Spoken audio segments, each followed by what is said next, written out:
Good morning, everybody. देखिए, the Institute of Chartered Accountants of India, they have released their revisionary test papers for May 25 examination. अब हम लोग जो indirect tax laws है उससे related जो case scenario based MCQs institute ने पूछे हैं उसका हम डिटेल्ड डिस्कशन करेंगे. तो पहला केस सिनेरियो एमसीक्यू देखिए. Vardhaman limited, hereinafter referred as a company, Vardhaman limited company है and it is registered in Delhi. कहाँ पे रजिस्टर्ड है? दिल्ली में. And as operations in multiple states across India, मतलब वेरियस स्टेट्स के अंदर इसके ऑपरेशंस हैं and they have been registered in Delhi. And company had taken separate GST registration in all states where it operates. अलग अलग GST registration company ने लिए हुए हैं जहाँ भी वो ऑपरेट कर रही है. हर स्टेट में उन्होंने रजिस्ट्रेशन करा रखा है. During the month of January the tax team presented following information in its report to the management. अब पहला पॉइंट देखिए. The company sold goods valuing ₹5 crores from its warehouse located at Kandla port to a buyer located in Ahmedabad. किस तरह से माल बेचा है? बेचा है by way of transfer of title in goods, यानी goods are still in the warehouse and they have transferred the title in goods to a buyer located in Ahmedabad. The responsibility of clearance of goods shall be on the buyer. Responsibility किसकी रहेगी? Buyer की रहेगी for the clearance of the goods. The goods were imported by a company from Vietnam and the same have not been cleared for home consumption. Goods को उन्होंने clear नहीं कराया है for home consumption since then. ये चीज हमने para 8 में पढ़ी थी. पैरा 8A में क्या पढ़ा था? पैरा 8A ऑफ शेड्यूल 3 में कि ये transaction will be regarded neither as supply of goods nor supply of services. तो ये नाइदर सप्लाई ऑफ गुड्स है नॉर सप्लाई ऑफ सर्विस है. ठीक है. अब आगे देखिए. The company got a favourable advance ruling order on a particular issue from authority for advance rulings Rajasthan. यानी authority for advance rulings Rajasthan ने क्या है? रूलिंग प्रोनाउंस करी. The application was filed by company through it's registered place of business in Rajasthan. तो राजस्थान में company ने जो authority थी, state authority for advance ruling, उसके समक्ष एप्लीकेशन लगाई एडवांस रूलिंग की और स्टेट अथॉरिटी ने ये ऑर्डर दिया है. थोड़ा गला है, सही हो रहा है. Then the company received an order from adjudicating authority in Maharashtra wherein a demand of tax amount of ₹1 crore and penalty of 10 lakhs and interest of 25 lakhs was confirmed. Demand कितनी आ गई? टैक्स था 1 करोड़ का, पेनल्टी 10 लाख की थी, interest 25 lakh का है. ये was confirmed by the adjudicating authority. The dispute in this case was similar to the issue for which favorable order for advance ruling was received by the company in the state of Rajasthan. तो यहाँ वही issue था जिसके relation में authority for advance ruling Rajasthan ने ruling दी. The company feels that's a strong case in matter before the appellate authority. Company appeal में जाना चाहती. Then the company has issued a tax invoice in relation to certain supplies when the total tax collected from the recipients amounted to ₹3 crores. Tax invoice जारी करी, 3 करोड़ का tax company ने collect किया. Subsequently, it was noticed that the supplies were not liable to GST and the amount has been wrongly collected by the company from the recipients. So, Section 76 ध्यान में रखिएगा. अगर कोई भी जीएसटी के नाम से आप पैसा कलेक्ट करते हो, कोई भी जीएसटी के नाम से आप पैसा कलेक्ट करते हो तो you have to deposit the same to the treasury of the government. इसको क्या है, ट्रेजरी ऑफ गवर्नमेंट में जमा कराना पड़ेगा, भले इससे गुड्स या services were liable to tax और not. Then special audit was initiated by chartered accountant nominated by the state tax authorities of Madhya Pradesh against the company in the state of Madhya Pradesh। तो section 66 के अंदर special audit was conducted based सारे अलग अलग facts हैं, based on the facts of the case scenario given above, choose the most appropriate answers to question number 1 to 5 below। पहला देखिए, in relation to goods sold from its warehouse in Kandla, Gujarat, the company shall be liable to pay custom duty and IGST as applicable। नहीं, ठीक है।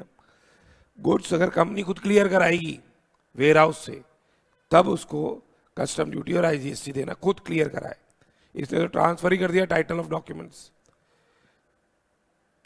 Custom duty देनी है ये भी नहीं है, IGST देना ये भी नहीं है।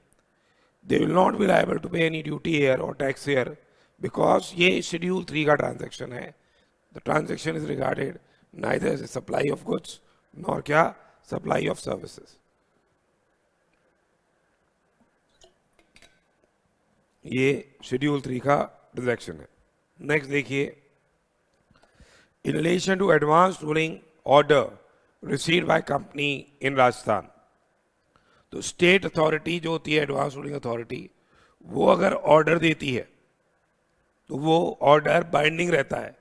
जो जुरिसडिक्शनल ऑफिसर स्टेट के हैं और जो रजिस्टर्ड पर्सन द स्टेट है, उस पर ये ऑर्डर्स बाइंडिंग रहेंगे।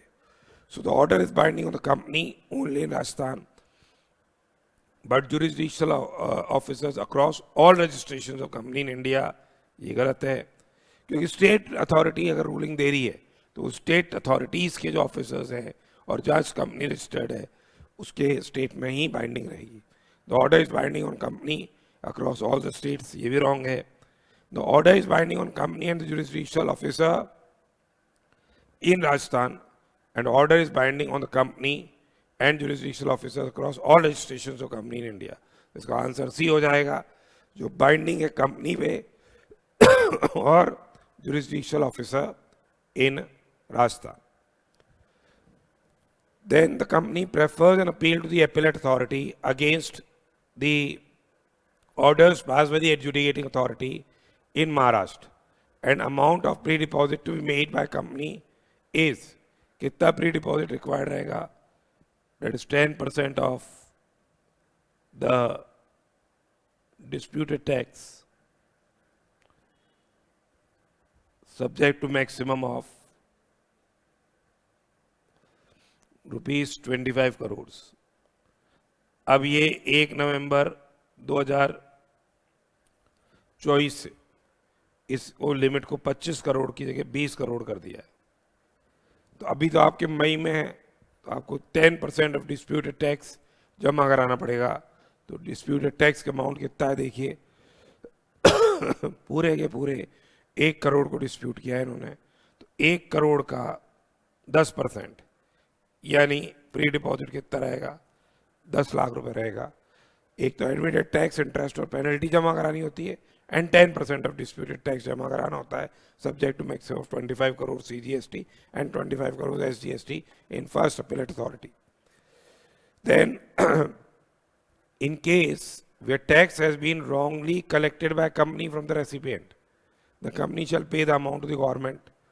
सेक्शन 76 में ये बोल रखा है कि अगर आपने GST के नाम से कोई भी पैसा कलेक्ट कर लिया, you will be required to deposit the same to the treasury of the government.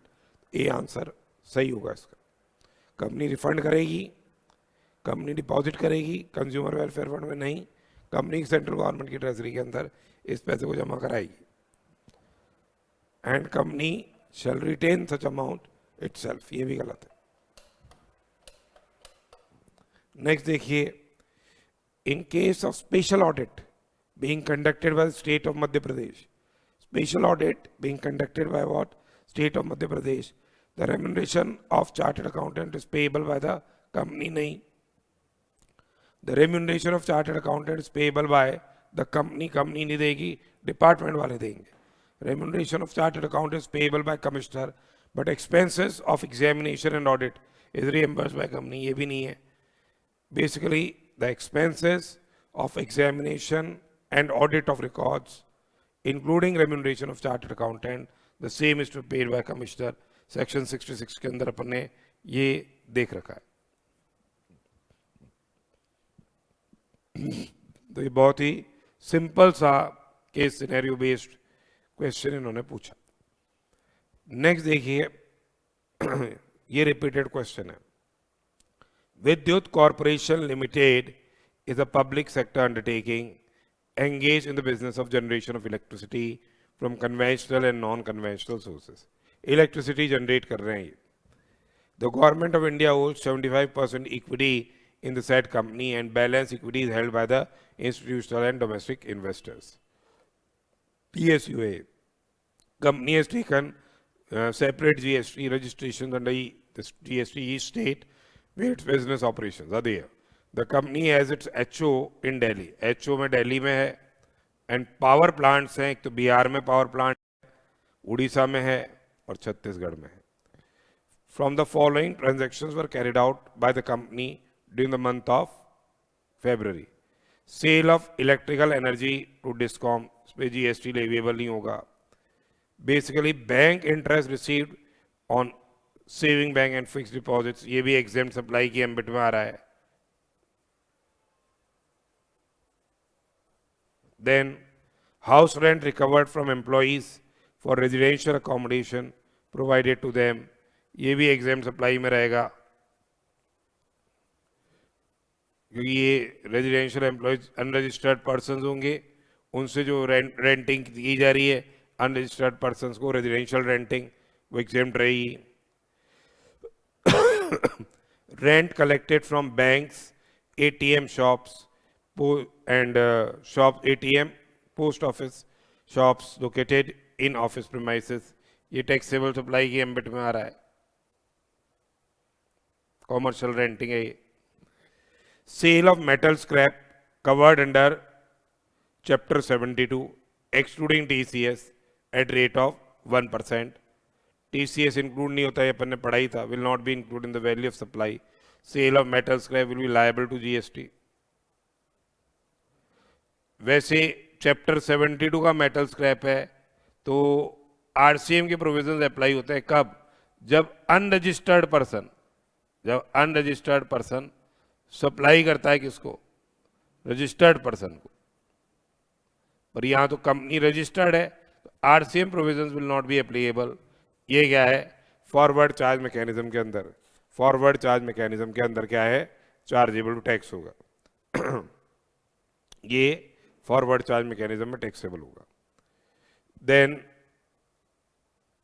ये बेचा किसको है? ये बिरला स्क्रैपर्स अनरजिस्टर्ड है. बिरला स्क्रैपर्स अनरजिस्टर्ड, उल्टा लिखा हुआ है तो यहाँ RCM नहीं अप्लाई होगा, FCM अप्लाई होगा. अदर इनकम जो भी आ रही है the same would be liable to GST. Then in addition to the above information, the following transactions were carried out during the month of February.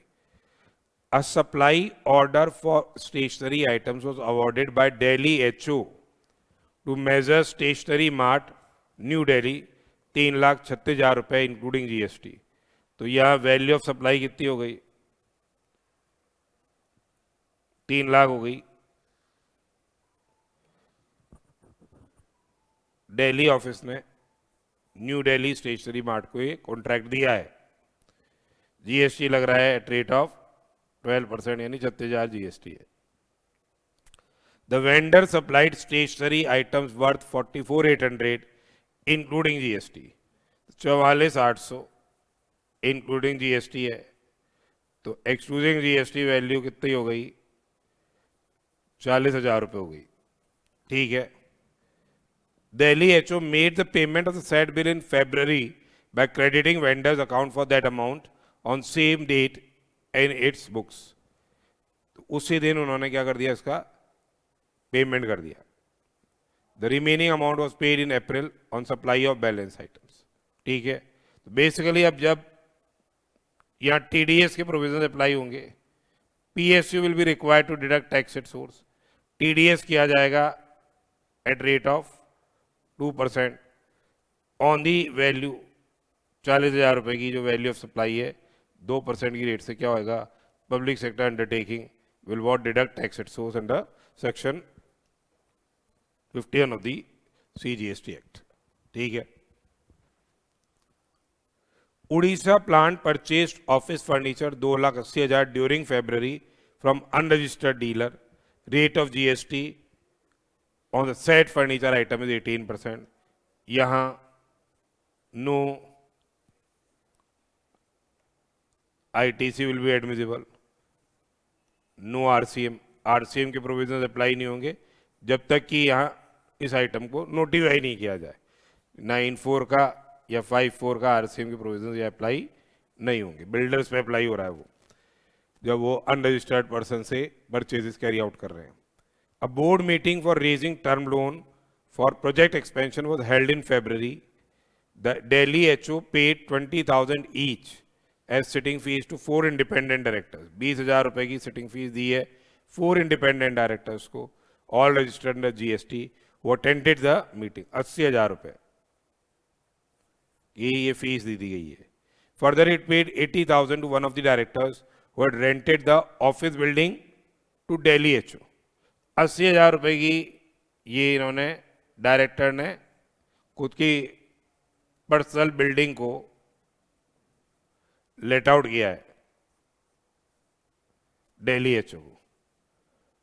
ये तो RCM के तहत टैक्स लगेगा, क्योंकि यहाँ 194(j) में कवरेज आ रही है, ये RCM के तहत लगेगा। ये सर्कुलर जारी हो ही गया है, ये डायरेक्टर की कैपेसिटी में सर्विसेज नहीं दी जा रही, तो ये फॉरवर्ड चार्ज मैकेनिज्म में लगेगा। Director will be liable to pay GST on the same, क्योंकि डायरेक्टर रजिस्टर्ड भी है under GST। For safety and security of its HO and power plant, the company engaged private security as well as CISF, Central Industrial Security Force. Following payments were made in February in respect of the said service. अब देखिए, अगर कोई security services are provided by a body corporate, supply of security personnel है, supply of security personnel is there, और body corporate वो services दे रहा है, same will be covered under से फॉरवर्ड चार्ज मैकेनिज्म। पर person other than a body corporate, person other than a body corporate वो services देगा registered person को, RCM provisions will be applicable. तो ये CISF is not a body corporate, ये reverse charge mechanism के अंदर taxable होगा, ये जो सर्विसेज CISF प्रोवाइड कर रहा है। और जो ABS security services private limited provide कर रही है, same will be chargeable tax under से फॉरवर्ड चार्ज मैकेनिज्म। उसके अलावा देखिए, the Bihar plant purchase of machinery in February from Sahu enterprises Patna not registered under GST for ₹86,000. Full payment was made in February. Rate of GST on the said machinery is 18%. यहाँ भी क्या है, RCM के provisions will not be applicable, because जब तक कि 9(4) के अंदर इनको नोटिफाई नहीं करें, 5(4) के अंदर नोटिफाई नहीं करें, तब तक RCM provisions will not be applicable when we make purchases from unregistered person. All the above mentioned items are excluding GST wherever applicable unless otherwise specified. Based on the say case scenario given above, choose the most appropriate answer to question number 6 to 11. अब ये पहला question देखिए, वो कह रहा है value of taxable supply on which, value of taxable supply on which Delhi HO is liable to pay tax under forward charge. Forward charge में Delhi HO को कितनी वैल्यू ऑफ टैक्सेबल सप्लाई पे tax देना है।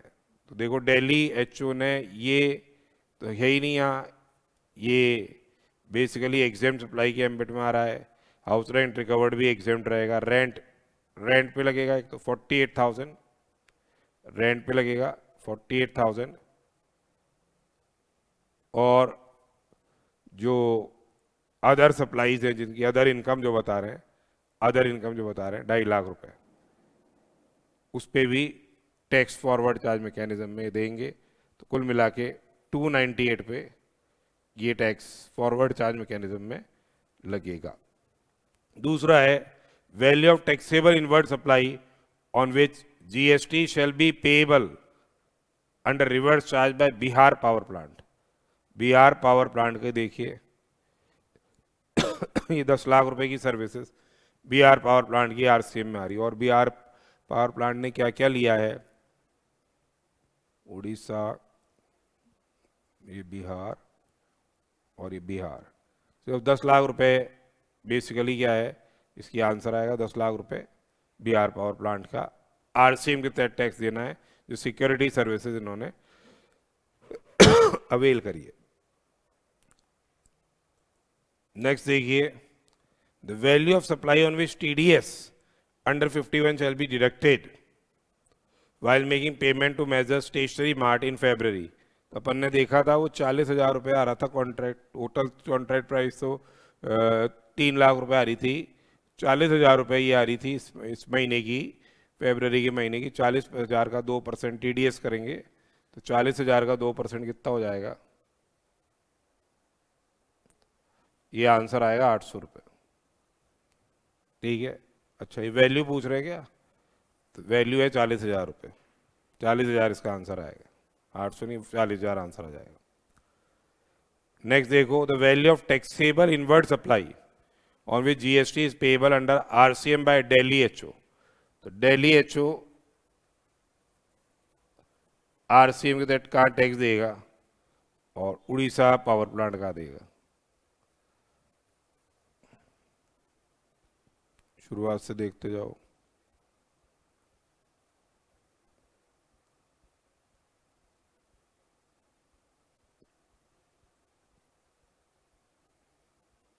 Board meeting की जो fees दी है दिल्ली एचओ ने 80,000 रुपये, तो बोर्ड मीटिंग की फीस होगी बोर्ड मीटिंग फीस।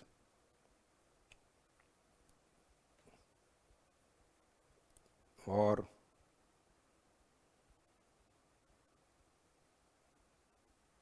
दूसरा हो गया ये तो फॉरवर्ड चार्ज में, और दूसरा किसका पूछ रहा है ये 80,000 तो एक आ गया। और पूछ रहे उड़ीसा, उड़ीसा में 8 लाख आ जाएगा, और उड़ीसा ये आरसीएम में लगेगा नहीं क्योंकि नोटिफाइड ही नहीं, तो आंसर आ जाएगा 8 लाख रुपए, और कुछ है ही नहीं उड़ीसा से रिलेटेड। तो जो सिक्योरिटी सर्विसेज दी ली है वो आ जाएंगी आरसीएम के तहत। 80,000 और 8 लाख इसका आंसर आएगा। Then which of the following statement is most appropriate with respect to metal scrap by sale? GST on value of 45,000 of metal scrap is payable by Birla Scrappers. RCM नहीं लगेगा, ये forward charge में रह जाएगा क्योंकि ये supplier यहाँ registered है। GST on value of supply of 45,000 of metal scrap is payable by Chhattisgarh plant under forward charge. TCS का अमाउंट इंक्लूड नहीं होता है यहाँ पे। Basically TCS under income tax is not includable in value of supply. ठीक है, then which of the following supplies is or are not taxable, is or are not taxable under reverse charge mechanism? House rent recovered from employees for residential accommodations provided to them, ये RCM के तहत tax नहीं लग रहा है। ठीक है, house rent पे रेजिडेंट अनरजिस्टर्ड पर्सनस को रेंटिंग हो रही है तो वो same is not covered under RCM. Then rent collected from bank, ATM, post office, ये भी आरसीएम के तहत टैक्स नहीं लगेगा, same is taxable under forward charge mechanism. Sale of metal scrap under 72, ये भी फॉरवर्ड चार्ज मैकेनिज्म में रहेगा। तो कौन सी सप्लाईज ऐसी है जो टैक्सेबल नहीं है अंडर आरसीएम? तीनों ही सप्लाईज टैक्सेबल नहीं है अंडर रिवर्स चार्ज मैकेनिज्म। अब 12वां क्वेश्चन देखिए, Lamba industry has imported an article gamma in large quantities from Malaysia, जो डेवलपिंग कंट्री है, to meet the increase domestic demand of its final product. Lamba ने import किया है इंक्रीज क्वांटिटीज में, और central government concern about the increase impose of the set product is considering imposition of safeguard measures as after conducting inquiry it is satisfied that such imports are threatening to cause serious injury to domestic industry. These such imports are threatening to cause क्या serious injury to the domestic industry. ठीक है, अब ये कह रहे हैं safe guard लगाना चाहते हैं. The share of import of article gamma from Malaysia constitutes what 4% of the total imports of that article into India. Malaysia developing country है, तो डेवलपिंग कंट्री से तभी लगा सकते हो article is originating from developing country. When तक कब नहीं लगा सकता, जब वेन शेयर ऑफ इंपोर्ट, तब नहीं लगा सकता when share of import does not exceed 3% of total imports of that article into India. और अगर more than one developing country है, more than one developing country है with each less than 3% share, each less than 3% share, तो in aggregate does not exceed 9%, तब हम नहीं लगा सकते हैं. Aggregate import does not exceed 9% of the total imports to article into India. यहाँ 4% है तो लगा सकते हैं अपन. अब ये कह रहा है which of the following statement is or are correct in connection with the in relation to the imposition of safeguard measures in given case. Choose the most appropriate option. Central government is empowered to impose safeguard measures for a maximum period of 10 years. सही है ये. Total period of imposition including extension cannot exceed 10 years from the date of first imposition. Then safeguard measures can be imposed since share of imports of article gamma from Malaysia exceeds 3% of the total imports of that article into India. बिल्कुल सही है. Since Malaysia is a developing country and share of imports of that article exceeds 3% of the total imports of that article into India, अपन लगा सकते हैं. Central government is empowered to impose safeguard measures for a maximum period of 4 years from the date of imposition with no further extension. ये गलत है. The 4 years period can be further extended. Total period including extension cannot exceed 10 years.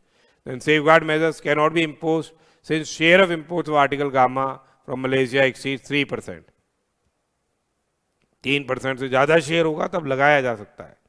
ठीक है, तो ये कह रहा है which of the following statements are correct. First and second statement is correct. अब ये बड़े वाले हैं, तो ये case scenario based MCQs we have discussed in the revisionary test paper of May 25 examination.